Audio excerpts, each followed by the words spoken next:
Ole Miss fans, you're back playing on New Year's Day. Got to sound good. We got Jake Evans on the line from the Rebel Walk to talk Rebels taking on Indiana in the Outback Bowl. Jake, how you doing tonight?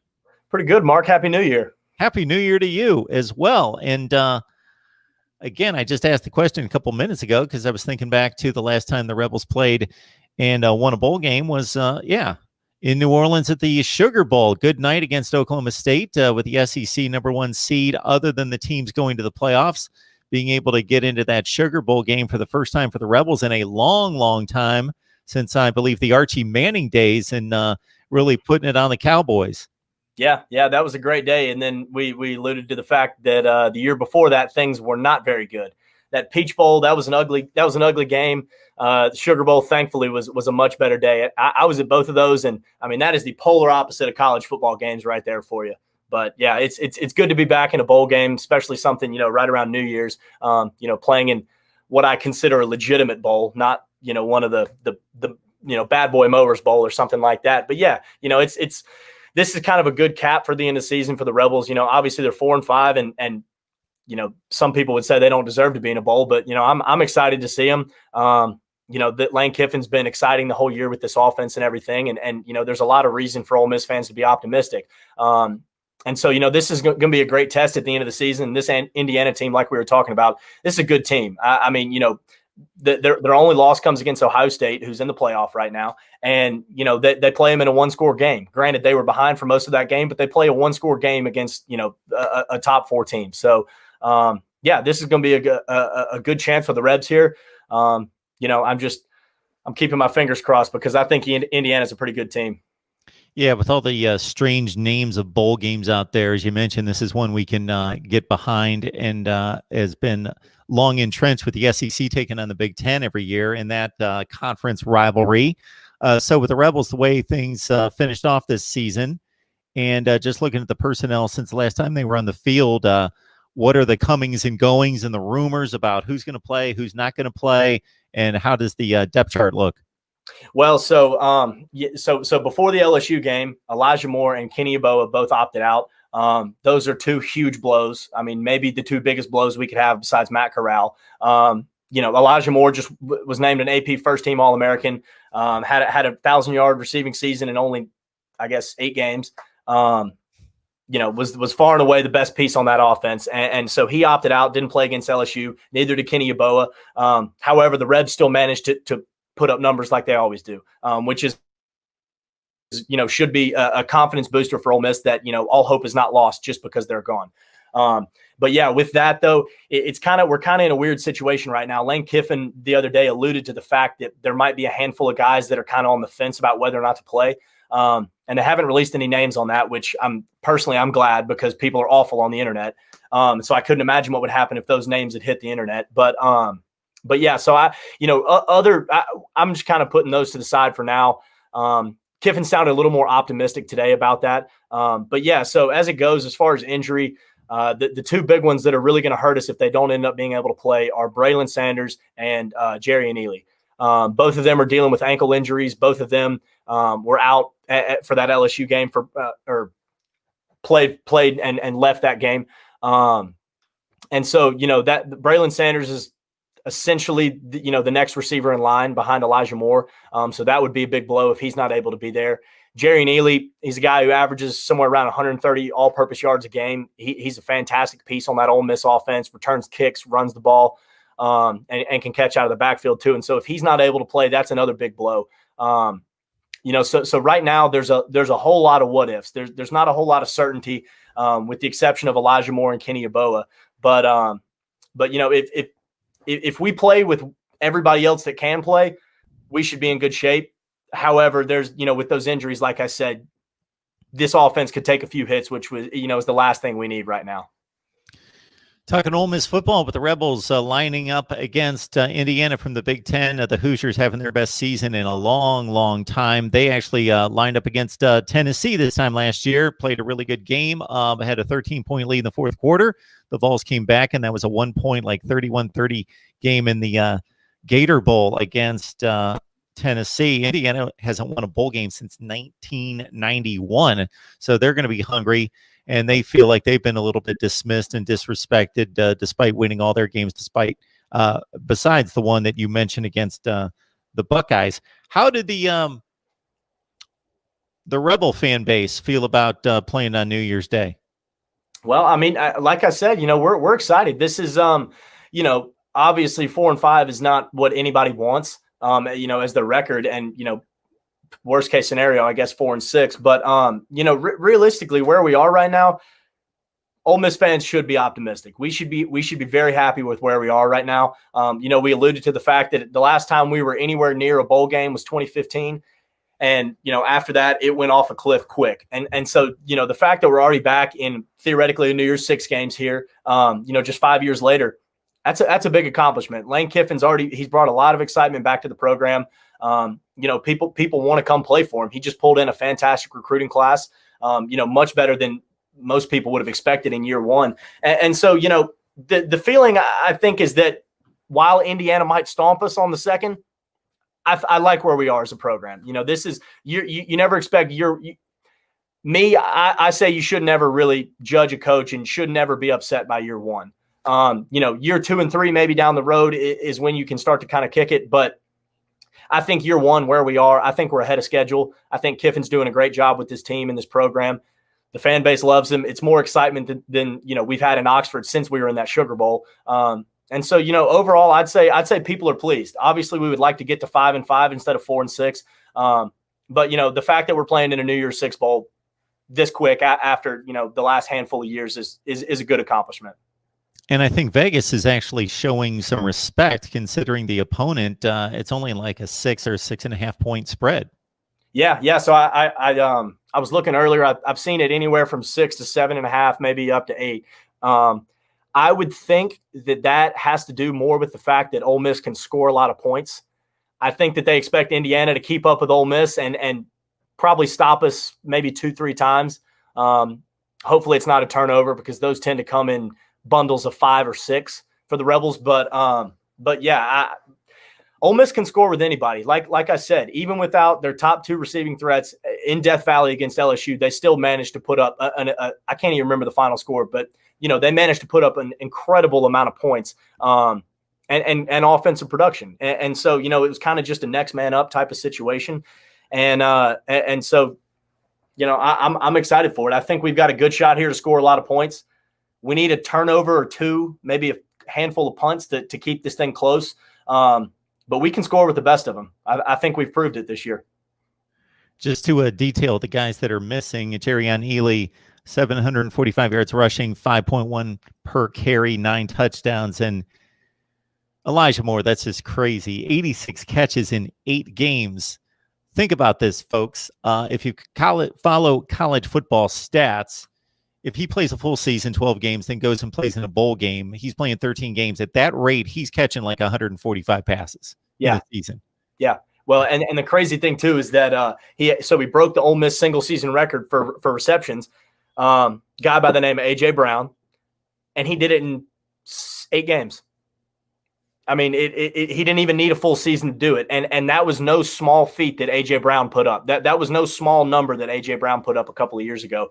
And so, yeah, I mean, personally, selfishly, I'm really sad to see him go because I really want to see just how much he can do. I mean, I want to see a full Devonta Smith unleashing on college football for 12 full games because I don't know. That dude he's something special. Lane Kiffin talked about him at the beginning of the season and said, look, we're going to get the ball to our best players, and that's how we're going to run our offense. And he was telling the truth. If they would have played the 12 games and he would have stuck around and played the entire season, I got to think that he would have started to get some Heisman push, regardless of the team's record, because the numbers would have just been so ridiculously gaudy that people couldn't ignore them. Yeah, I mean, in 8 games he had 1,193 yards. Let me do some quick math. I think that's give us the 12 game. Well, you basically take half of that and add it on to the 1,200. He's going to go for about 1,600 yards, right? Right up on 18. No, 18. Right up on 1,800 yards with, somewhere around, like you said, 140 catches and maybe, I don't know, 13, 15 touchdowns, something like that. I mean, it's just And that was the one thing that Devonta Smith does have over him is that Devonta Smith has scored a heck of a lot more this year than Elijah Moore did. But I mean, Elijah Moore's a slot receiver for all intents and purposes. Slot receivers aren't supposed to put up the kind of numbers that he did, and not anywhere near what he did. And yeah, I mean, I've got to imagine, like you said, if he sticks around for the whole season, Heisman committee would be absolute idiots to not even throw at least one vote his way. I mean, with numbers like that, that's some all-time record stuff that nobody might ever touch again. So talking about numbers and then correlating that with a comment that you made a few minutes ago concerning turnovers, Matt Corral had a nice season at 71%, 27 touchdowns, but 14 picks is a little high. He had the big turnover game against Arkansas. I think another one against LSU. Yep. Yeah. So he threw 14 interceptions, and 11 of them came in the Arkansas and LSU game. He threw 6 against Arkansas, and he threw 5 last week or 2 weeks ago against LSU. And the craziest part about that is that Ole Miss was still in that LSU game until the very, very end. I mean, the very bitter end. So even though he throws 5 picks, he still manages to throw for 250 yards and 3 touchdowns. And most of that came in the second half. And then he also runs for 158 and a touchdown. So, you know, that right there, I think kind of is a good microcosm for the Ole Miss offense. With how fast they go, with how well they move the ball. Granted, you never, ever want 6 turnovers. You never even want 1 to begin with. But the fact that Ole Miss was able to turn it over that many times and still hang in there and still give themselves a very good fighting chance, I think that just shows how productive this offense can be and how much of a weapon it can be. And you know, everybody's crack on Ole Miss this year is that they don't have a defense. Guilty as charged, 100%. But, you know, it gives a good glimmer of hope that, hey, if we did have a defense that could force 2 turnovers a game, 1 turnover a game, maybe 3 or 4 punts, we're probably winning more football games than we're not if we move at that same pace. Good stuff from Jake Evans. You can catch him. Yeah, let's do that one over. Yeah, I've been talking for too many hours consecutively, I guess. Yeah. That's my excuse. Yeah, exactly.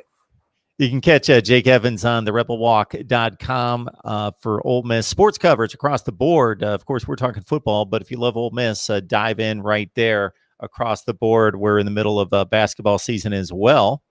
And in terms of the recruiting class that was just brought in here National Signing Day about mid-December, any thoughts concerning the expectations and what was brought in, and maybe what needs to be done if there are going to be other signees coming in the next several weeks before we get to February? Yeah, so like I said a minute ago, Ole Miss pulled in a pretty solid class this year, 18th in the country, which is sadly only good enough for 7th in the SEC. But that's life in the SEC. I think that's probably the 3rd time that we've had this conversation on here, just saying that's life in the SEC. But yeah, that's what it is. They pulled in a pretty solid class here, got a handful of good 4-stars, and a couple of big flips late. Luke Altmaier was a guy who's committed to Florida State for a long time, quarterback out of Starkville, Mississippi, signs with the Rebs. He's already on campus. Hudson Wolf is a 4-star tight end, guy who's committed to Tennessee for a long time. Decommits from Tennessee, commits to the Rebs the next day. Braylon Brown's the highest guy that we have in this class. He's actually he's a receiver, and I'm very excited about that one because he actually went to the same high school as Elijah Moore. He's from St. Thomas Aquinas down there in Fort Lauderdale, and so kind of hoping that maybe we got a little package deal there with Elijah Moore 2.0. But yeah, after that, Kiffin made it. He made it very clear this year that we needed to sign defensive players. We took 23 on signing day. We've got 23 signed in this class so far, and 13 of them are defensive guys. And so, he talked about it in his signing day press conference. He said, look, it's no secret what we need. Everybody knows what we need. And so we wanted to go out and get it this year. They've left a handful of spots open, and he was talking about it today, for a couple, I guess, straggler guys who are going to sign in February. But he said more than anything, he really wants to leave this open for transfer guys. He said on signing day that he's kind of expecting it to be like the Wild West a little bit, with this being the first time that guys can just, go where they want. So he said that we'll take high school players if they are very good and they play in a spot we need. But he said more than anything, he's trying to save this for transfer guys because he thinks there's going to be some pretty big fish on the market. Which I would agree with. I think that there's going to be a lot of very good players up for grabs this summer. I think any team that takes too many in this class and doesn't leave at least 3 or 4 spots open is going to be sadly mistaken when their rival pulls in, some big transfer from down the road. Yeah, there's no question. When you combine what's going on with the transfer portal right now, which we've had to deal with this now for a few years, but guys are jumping in that thing like nobody's business. I've heard it count somewhere in the 400 range at this point.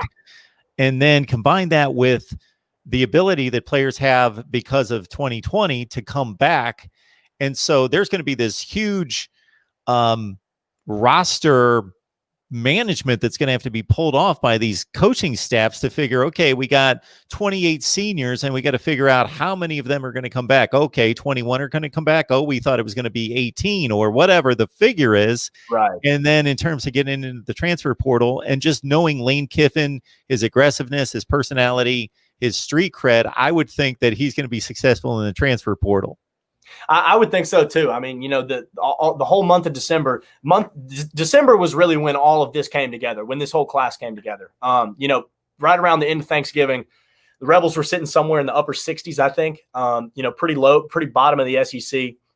Really only above, I think, South Carolina and Vanderbilt at the time. But once December hit, Luke Altmaier was the first one that flipped. He flips, and then Hudson Wolf comes after him. MJ Daniels signs on signing day, flips from Mississippi State, and so he really got the ball rolling there at the beginning of December. And everybody knows his. If you know college football, you know his personality. He's on Twitter. He's talking about flipping recruits and big fish this and everything, and so he's got a good personality for it all.